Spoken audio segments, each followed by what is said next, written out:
किसी शहर में एक पति पत्नी रहते थे। पत्नी को बागवानी का बहुत ही शौक था। इसी कारण पति पत्नी ने कुछ समय पहले अपने घर की छत पर कुछ गमले रखकर छोटा सा गार्डन तैयार कर लिया था। अब पत्नी हर रोज छत पर रखे गमलों में लगे हुए पौधों की देखभाल करती थी।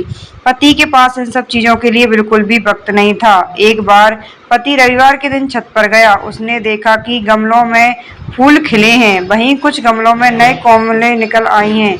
नींबू के पौधों पर 2 नींबू लटके हुए हैं। कुछ गमले में हरी सब्जियां उगाई हैं। कुछ समय बाद पत्नी भी छत पर आ गई। पत्नी ने देखा कि एक पौधा दूसरे पौधे से अलग रखा है और वह मुरझा रहा है। इस वजह से पत्नी ने उस पौधे को उठाकर अन्य पौधों के पास रख दिया। जब पति ने यह देखा तो पति ने कहा कि तुम्हें इस पौधे को वहीं रहने देना चाहिए था, यह वहीं ठीक था।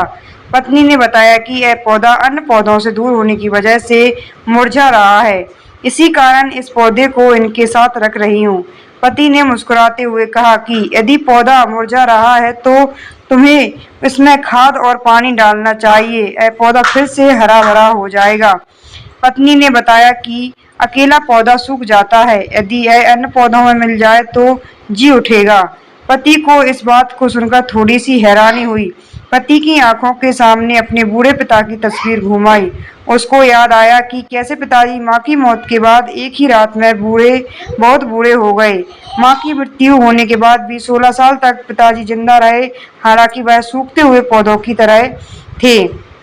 जब माँ जिंदा थी तो पिताजी कभी उदास नहीं थे, लेकिन उनके जाने के बाद वह उदास रहे। परिवार के हर सदस्य ने इस बात को महसूस किया, लेकिन किसी ने भी उनकी उदासी दूर करने का प्रयास नहीं किया। पति को अपनी पत्नी की बात पर विश्वास हुआ।